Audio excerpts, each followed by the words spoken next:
What happens when an alien is born from a nuclear winter?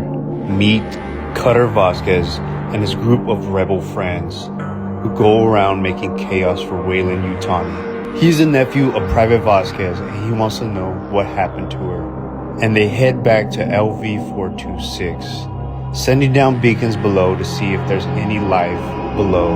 But the crew doesn't have a good feeling on this particular mission.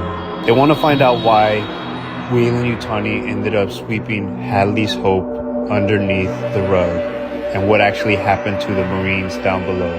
And they finally arrived back on Hadley's hope. After hunting for it for years, they finally arrived. And after the fallout of what happened before, the place is riddled with snow and radiation.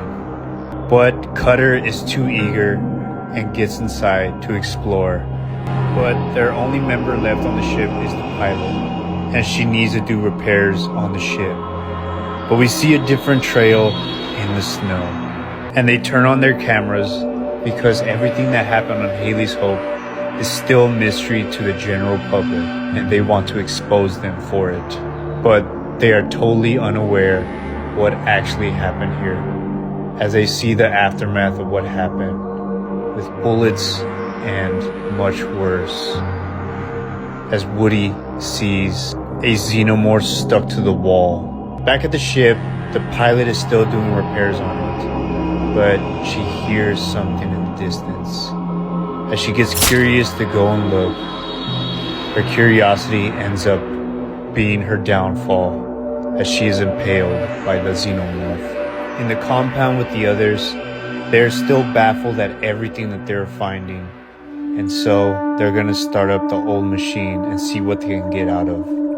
And some familiar names pop up. Hey, alien made of nitrogen, how can it get worse? They finally activated the computer and Mother shows up. Cutter decides to scout up ahead. But as he's doing so, Woody ends up getting a little scared and following him, and ends up falling through to the level below him. And he's starting to panic as he looks around and sees that the walls are made of something strange. And Cutter ends up having to go and retrieve him. But as they're searching through the files, a familiar name keeps popping up: Carter Burke. Mother allows access to the files of Carter Burke, and that there was a subject of failed retrieval. It was a specimen locked up. But as she's looking for more and more files, all of a sudden drool starts coming from the top of the roof. And it's the alien from earlier.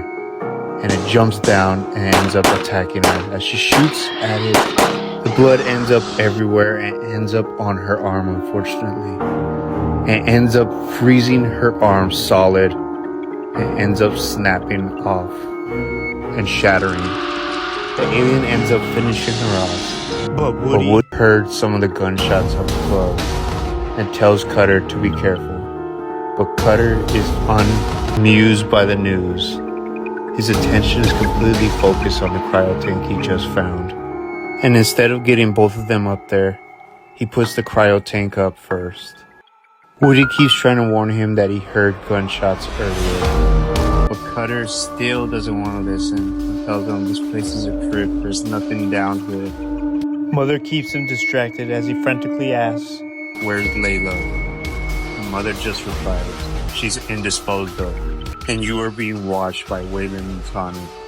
In anger, he wants to destroy the mainframe, but Weyland Yutani tells him, "We'll clean your criminal record," and he silently agrees. All he has to do is bring the specimen he grabbed from earlier, but he's unaware of the alien.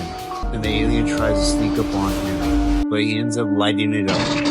But the blood from the alien lands on the wire that was holding the cryo tank up. The line snaps and the cryo tank falls down below, and the alien ends up getting the Cutter and finishing him off. And that wasn't Mother after all.